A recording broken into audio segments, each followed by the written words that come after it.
This is an active restoration project happening at Sondermann Regional Park. The main objectives are the removal of Siberian elm and Asiatic species of honeysuckle. There's a few other invasives, but those are the main focus. They have completely dominated and outcompeted native species in the woodlands right outside of the riparian area. Inside the riparian area, where the soil is much wetter, green ash actually has a really invasive presence. Not usually considered an invasive species, but the numbers that I can show you will be a bit startling.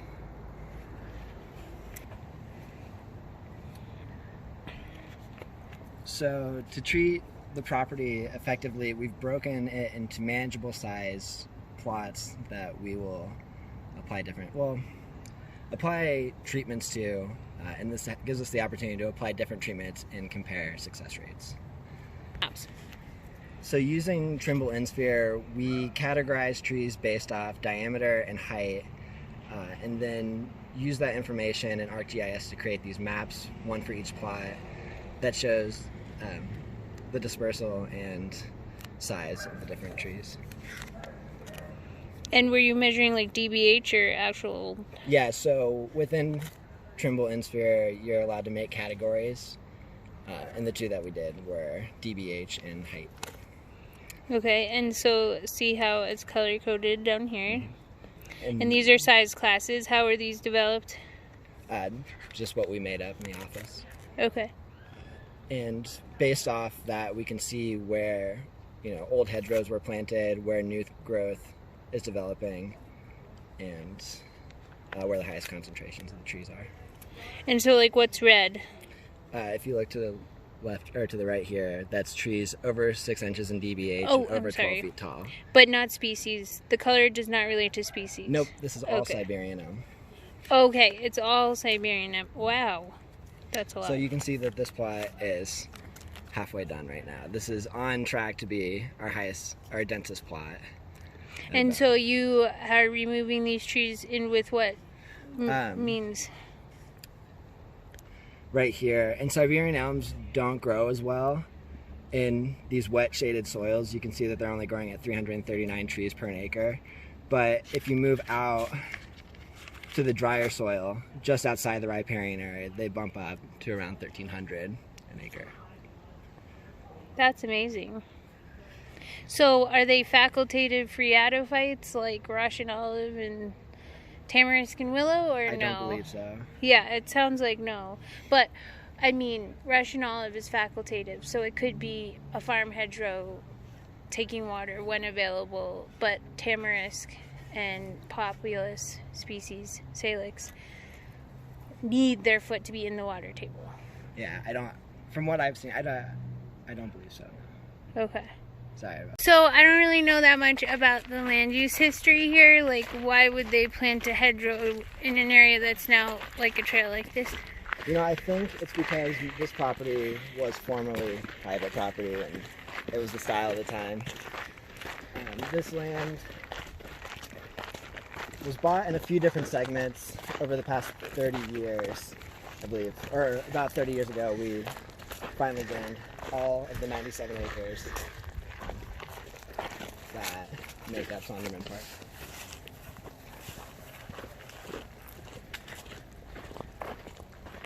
And in that time, we've done very little restoration efforts, if any, to control the spread of invasives. And what's this creek and what watershed is this creek part of? This is Mesa Creek in the Fountain Creek watershed. Okay.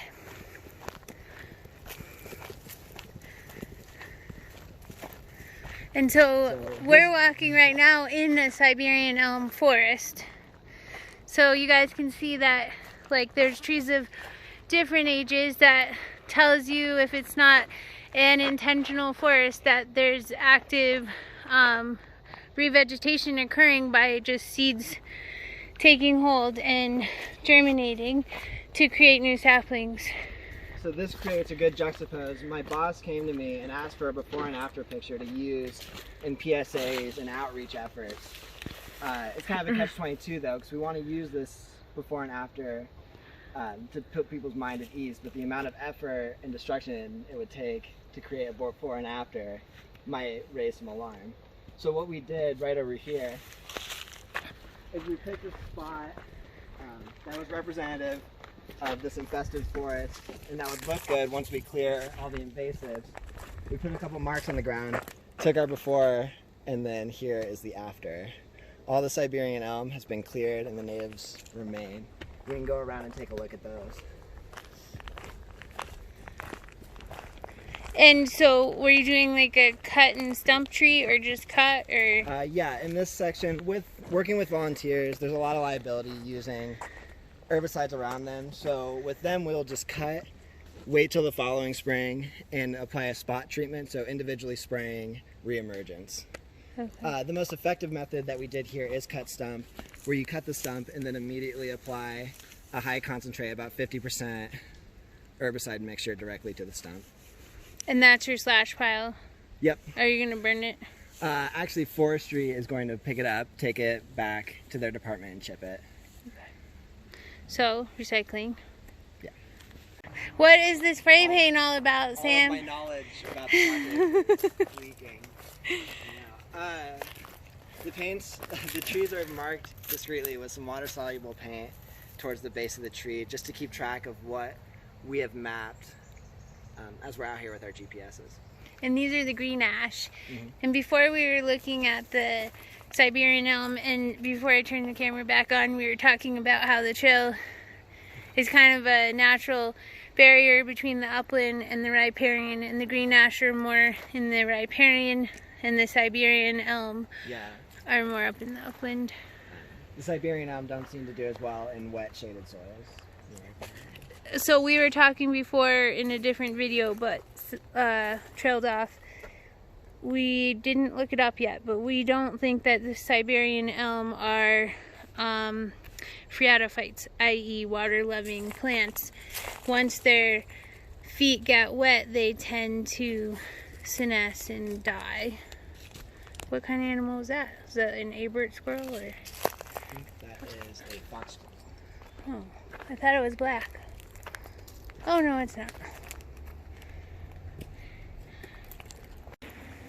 So this is just like an inundation of seeds in the soil that are now given the appropriate light, maybe? Yep. They've completely overtaken, shaded the ground. There's nothing else growing in there. You can see around the edges there's a little bit of the dog gang.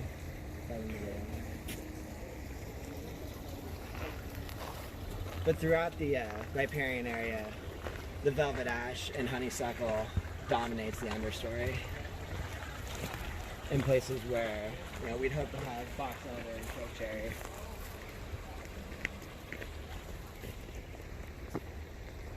But these trees are all over the DBH, so they're not going anywhere, right? Yep. Not quickly. So that would be another thing to consider is, you know, the perpetuation of the seed bank by not taking those out. We were talking before about like the maintenance schedule, right? Like if you don't take those out, then in theory you're gonna have to cut saplings forever. Yeah. Regardless of whether you use the herbicide. So that might be one justification the forester's thinking about. Yep. So that is something we keep in mind. I think the idea is that we get people on board with this restoration project, explain the importance of it, and it's less pressing to remove the established trees. I understand the concern about it continuing to add to the seed bank, but we can always remove those big trees on our own dime in our own time with the forestry department. But the amount of labor that it takes to remove thousands of trees from the understory is much more time consuming. And now also if we just stop to appreciate something like this, like, you know, this is what suckering is. You can see that an effort was already made to remove that larger center stump, and now we have all of these branches. But you can also appreciate that with a volunteer crew, this is easy to manage with like some simple cutting tools. You don't need any large, dangerous cutting tools to take care of a problem like this. On occasion you'll come across a great big, you know, 12, 18 dBH Siberian elm that was cut and then treated unsuccessfully, and it comes back as a bush. I do have your question about one tree over here. Trusting my best judgment when it comes to the project. Okay, so with this stump treatment, you're going to use Garland 3A because it's safe near water. And how are you going to apply? Very carefully. The two methods of application will be cut stump, where you're applying a 50-50 mixture of water and herbicide directly to the cut stump, and then the following spring, when there's reemergence, we will use a 2% mixture in what's called a spot treatment, where we will go around and cover the plant entirely with it.